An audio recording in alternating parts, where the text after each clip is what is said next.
कहीं ना कहीं आप अपने जीवन में उस संसार को अवसर दिया है। आप प्रार्थनाएं डेली करते हैं, पर आप सोचते कि वो प्रार्थना का उत्तर आ क्यों नहीं रहा है। कुछ लोग सोचते हैं, कुछ लोगों का जल्दी ही प्रार्थना का उत्तर आ जाता है, कुछ लोगों का प्रार्थना का उत्तर जल्दी नहीं आ पाता है। ध्यान से सुने, जब कभी आपका प्रार्थना जीवन वचन के अनुसार होगा, आपकी लाइफ वचन के अनुसार होगी, तो हर चीजों का उत्तर आना निश्चय है। पर हां, ये आप प्रार्थना जब करते हैं तो आपके जीवन की हर बातें प्रभु की ओर से पूरी होंगी। पर जो व्यक्ति प्रार्थना करता है उसको ये चीज मालूम है कि मेरा प्रभु मुझसे बढ़कर मेरे विषय में जानता है। जो चीजें आप अपने जीवन में मांगते, जो चीजें जिस काम के लिए प्रभु से आप लेना चाहते, वो आपके लिए कर सकता है, वो आपके लिए कर सकता है। पर इससे पहले कि हम अपने जीवन में परमेश्वर की आत्मा के चलन को आने दें, उसकी उपस्थिति को अपने जीवन में आने दें, उसकी एक एक बात पर विश्वास करें और जो उसने कहा है उस पर चलना शुरू करें, उस पर अपने जीवन को बना के रखें, कहीं न दाएं मुड़े न बाएं मुड़े। परमेश्वर विश्वास योग्य है, आप भी विश्वास योग्य बनो। वो हर बातों में कहता है कि तुम मेरे साथ विश्वास योग्य रहो। कहीं इस दुनिया में चल रहे हो पर आप विश्वास योग्य बनो, किसी से बातें कर रहे हो पर खुदा के प्रति विश्वास योग्य बनो। कहीं भी आप जाओ, किसी भी जगह पे आप जाते हैं पर खुदा के प्रति विश्वास योग्य रहो, वो आपका उत्तर देने जा रहा है यीशु मसीह के नाम से। आमीन बोले तेजी के साथ। मेरे प्रियो, बातों को समझो, हम पढ़ेंगे, देखिएगा, ध्यान से सुनिएगा। यशायाह की किताब 66 अध्याय 1 और 2 पद को पढ़िए हमारे साथ। बाइबल क्या कहती है? आज वो सब कुछ रिस्टोर करेगा और आपके लिए रास्ता खोलेगा। यशायाह 66 उसका 1 और 2 पद को अगर हम पढ़ें तो वचन वहां पे क्या लिखता है? हां देखिएगा, लिखा है, परमेश्वर कहता है, आकाश मेरा सिंहासन। देखिएगा, आकाश मेरा सिंहासन और पृथ्वी मेरे चरणों की चौकी है। यशायाह 66 अध्याय और उसकी पहली किताब को हम पहले वचन को पढ़ रहे हैं, क्योंकि यहोवा कहता है, आकाश मेरा सिंहासन और पृथ्वी मेरे चरणों की चौकी है। तुम मेरे लिए कैसा भवन बनाओगे? तुम मेरे विश्राम का कौन सा स्थान तैयार करोगे? इसका मतलब वो आपके भीतर स्थान तैयार करना चाहता है, वो आपके भीतर रहना चाहता है। 2 पद जो हम आपको बताना चाहते हैं, यहोवा की वाणी है, ये सब वस्तुएं मेरे हाथ की बनाई हुई हैं, सो ये सब मेरी ही हैं। किसकी हैं? आपके परमेश्वर की हैं। परंतु मैं उसकी ओर दृष्टि करूंगा जो दीन है और खेदित मन का हो और जो मेरा वचन सुनकर थरथराता हो। यस मेरे प्रियो, वो यही तो बात आपके जीवन में चाहता है।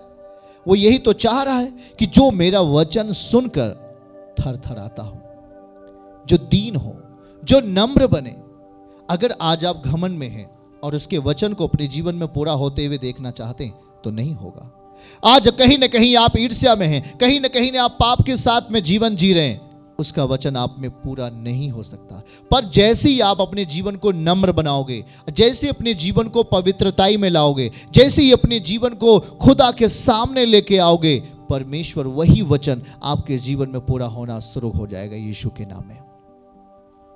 उसे अवसर दो, उसे अवसर दो, वो आपकी हर घटी को पूरी करेगा। उसे काम करने का मौका दो। वो कह रहे, जो मेरा वचन सुनकर थरथराता है मैं उसकी ओर देखूंगा, जो दीन है मैं उसकी ओर देखूंगा, जो नम्र है मैं उसकी ओर देखूंगा, जो मेरे वचन के अनुसार कांपता है और चलता है मैं उसकी ओर देखूंगा।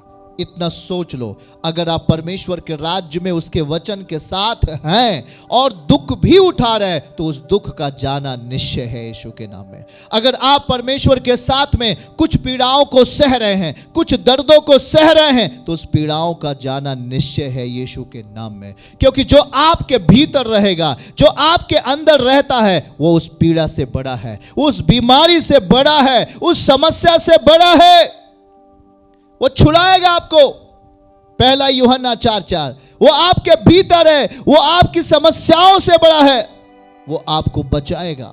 1 यूहन्ना 5:18, वो आपको बचाएगा, ये आपको छुड़ाएगा, आपको हर विपत्ति से वो समस्याओं से बचाएगा। जब हमारा संपूर्ण मन से उस पर विश्वास रहेगा, जैसे हमने यिर्मयाह 29 और 11-12 पढ़ा।